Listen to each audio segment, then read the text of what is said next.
ये लड़का एक एफ रैंक हंटर था जिसके पास 0 स्किल्स थी, बिल्कुल बेकार टाइप का हंटर। लेकिन सब कुछ तब बदल गया जब उसने दुनिया के नंबर 1 हंटर का सीक्रेट पता लगा लिया कि वो इतना पावरफुल कैसे बना। बदकिस्मती से गोंगजा को उस स्ट्रॉन्गेस्ट हंटर का गंदा सीक्रेट भी पता चल गया। लोग फ्लेम एम्परर को जीनियस कहते थे, जो हर रिकॉर्ड तोड़ देता था, जबकि दूसरे टैलेंटेड हंटर्स फेल हो जाते थे। लेकिन सिर्फ एमसी को उसकी सक्सेस के पीछे का असली काला सच पता था। जब फ्लेम एम्परर को पता चला कि उसका सीक्रेट एक्सपोज हो गया है, तो उसने गवाह को खत्म करने का फैसला किया और गोंगजा को ऐसे मार डाला जैसे कोई गेम खेल रहा हो। उसके लिए यह बस मजेदार खेल था। लेकिन मरने के बाद गोंगजा ने एक ऐसी लेजेंडरी स्किल अवेकन कर ली जिसकी किसी ने कल्पना भी नहीं की थी। और अब सबसे पावरफुल एस रैंक हंटर को इसकी कीमत चुकानी पड़ेगी। इस दुनिया में एक मिस्टीरियस बेबीलोन टावर प्रकट हुई थी जो इतनी बड़ी थी कि धरती के किसी भी कोने से दिखाई देती थी। और जिन लोगों के पास खोने को कुछ नहीं था, वही सबसे पहले अंदर गए और एक्सप्लोर करने लगे। टावर के हर फ्लोर पर दूसरी दुनिया के खतरनाक मॉन्स्टर्स भरे हुए थे और कुछ चुनिंदा लोगों को टावर की तरफ से क्रेजी स्किल्स अवेकन होती थी। कई सालों तक हंटर्स टावर के फ्लोर्स क्लियर करने की कोशिश करते रहे, लेकिन आज तक कोई भी 40th फ्लोर क्लियर नहीं कर पाया। फिर एक बंदा सामने आया जिसने 10 से ज्यादा फ्लोर्स पूरी तरह सोलो क्लियर कर दिए, जो काम स्ट्रॉन्गेस्ट टॉप गिल्ड्स भी नहीं कर पाई थी। और जल्दी ही वो बहुत फेमस हो गया। लड़कियां उसे चाहती थी और लड़के उसके जैसा बनना चाहते थे। हमारी स्टोरी का प्रोटैगनिस्ट भी उन्हीं बेकार लोगों में से एक था जो सालों से एफ रैंक पर अटका हुआ था और टावर के अंदर उसकी एक भी स्किल अवेकन नहीं हुई थी, जबकि बचपन से उसका अल्टीमेट ड्रीम था टावर के सारे फ्लोर्स क्लाइम करना। उसी वक्त प्रोटैगनिस्ट के अंदर फ्लेम एम्परर के लिए इतनी खतरनाक जलन पैदा हुई कि सिस्टम उसके सामने अपीयर हो गया और उसने सोचा कि फाइनली उसकी स्किल अवेकन हो गई। सिस्टम ने बताया कि आसमान और धरती के बीच वही सबसे ज्यादा जेलस इंसान है, इसलिए उसे एक यूनिक स्किल दी जाएगी। गोंगजा को याद आया कि दूसरे हंटर्स अपनी अवेकनिंग रिकॉर्ड करते थे, इसलिए उसे लगा सिस्टम उसके साथ नाइंसाफी कर रहा है। लेकिन उसे एक चमकता हुआ गोल्डन कार्ड मिला जो पक्का एस रैंक था। फिर सिस्टम ने स्किल का नाम बताया, I want to become like you, S+ rank skill, जिसका इफेक्ट पागलपन वाला था। अगर कोई दुश्मन उसे मार देगा तो स्किल ऑटोमेटिकली एक्टिवेट होकर किलर की एक स्किल कॉपी करके उससे चुरा लेगी। लेकिन एक ही दुश्मन से 2 बार स्किल कॉपी नहीं हो सकती और स्किल रैंडम मिलेगी। सबसे बड़ी कमी यह थी कि स्किल यूज करने के लिए उसे मरना पड़ेगा। प्रोटैगनिस्ट गुस्से में चिल्लाया, यह क्या बेकार सी स्किल है, इस्तेमाल करने के लिए मुझे मरना पड़ेगा, क्या घटिया सिस्टम है। ये सब बोलने के बाद और पूरी रात शराब पीने के कारण गोंगजा की हालत खराब हो गई थी। उसे जोरदार हैंगओवर और भयानक हेडेक हो रहा था कि तभी उसे किसी की बचाओ बचाओ की आवाज सुनाई दी। तो वो थोड़ा उठकर सुनने लगा और उसने देखा कि फ्लेम एम्परर एक सिल्वर हेयर्ड लड़की से बात कर रहा था। फ्लेम एम्परर बोला कि वो कमाल की एक्ट्रेस है, अभी अगर कोई उन्हें देखे तो आसानी से समझेगा कि लड़की ही विक्टिम है। लेकिन असली सच उसे पता था। जो ड्रिंक वो उसे देने वाली थी उसमें बेसिलस का स्टोमिक एसिड मिला था, वही जहर जिससे वो उसे मारने वाली थी। और अगर उसके पास अपनी एबिलिटी ना होती तो आज उसका काम तमाम हो जाता। लड़की घबराकर बोलने लगी कि ये सब मिसअंडरस्टैंडिंग है, वो तो बस उसके साथ टावर हंट पर टीममेट बनकर जाना चाहती थी। ये सब सुनकर एमसी पूरी तरह शॉक में था। उसे समझ ही नहीं आ रहा था कि ये लवर्स की लड़ाई है या हंटर्स का कोई झगड़ा।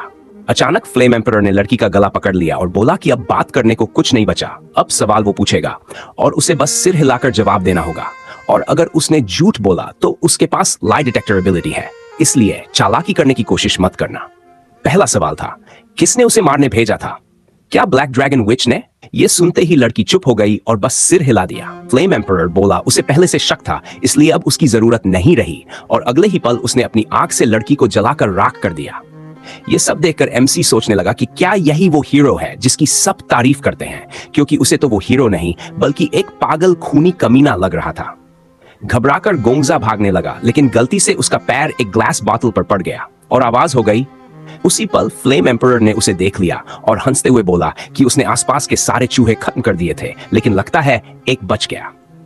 एमसी को समझ आ गया कि उसकी नजर किसी आम इंसान की नहीं बल्कि सीरियल किलर जैसी थी। और जिस तरह वो बात कर रहा था उससे साफ था कि वो सिल्वर हेयर्ड लड़की उसकी पहली शिकार नहीं थी। शायद उसने दर्जनों लोगों को मारा होगा। ये सोचते सोचते एमसी जमीन पर गिर गया और पीछे मुड़कर देखा तो उसे अपना जूता नहीं बल्कि अपना कटा हुआ पैर दिखा। धीरे धीरे फ्लेम एम्परर उसकी तरफ बढ़ने लगा और एमसी डर से कांप रहा था, जान की भीख मांगने लगा। लेकिन फ्लेम एम्परर ने उसकी बात अनसुनी कर दी और बस पूछा कि उसने क्या देखा। शॉक में एमसी बोला कि उसने कुछ नहीं देखा, कुछ नहीं सुना। लेकिन फ्लेम एम्परर ने फिर पूछा क्या नहीं देखा। एमसी को समझ आ गया कि वो इंसान नहीं शैतान है। तब एमसी ने हिम्मत करके फ्लेम एम्परर को अपनी लाई डिटेक्शन एबिलिटी के बारे में बताया और कहा कि अगर वो उस पर इस्तेमाल करेगा तो उसे पता चल जाएगा कि वो सच में कुछ नहीं जानता। और एम्परर उसे इश्क भरी नजर से देखने लगा और ये देखकर एमसी सोचने लगा कि क्या उसने सेंट को बिना पक्का सबूत के मार दिया सिर्फ इसलिए कि वो थोड़ी सस्पिशियस लगी थी।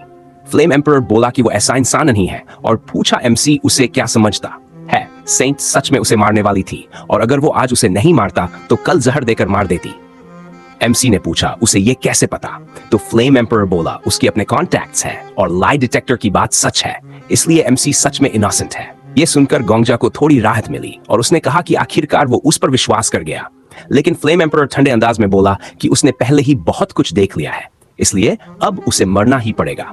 हम एमसी को एक अजीब से खाली स्पेस में देखते हैं जहां उसके सामने एक स्ट्रेंज विंडो तैर रही होती है और वो सोचने लगता है कि उसे इस तरह मरना क्यों पड़ा, या यूं कहे कि उसे ऐसी बेकार जिंदगी जीनी ही क्यों पड़ी। उसके सामने वाली विंडो दिखाती है कि उसकी एबिलिटी की कंडीशंस पूरी हो चुकी है और उसकी मौत की वजह से अब वो अपने किलर की एक रैंडम एबिलिटी कॉपी करेगा और इसी तरह एक नई स्किल कार्ड बन जाती है। एमसी ऊपर देखकर गोल्डन कार्ड मांगता है और कहता है कि वो बेहतर जिंदगी जीना चाहता है।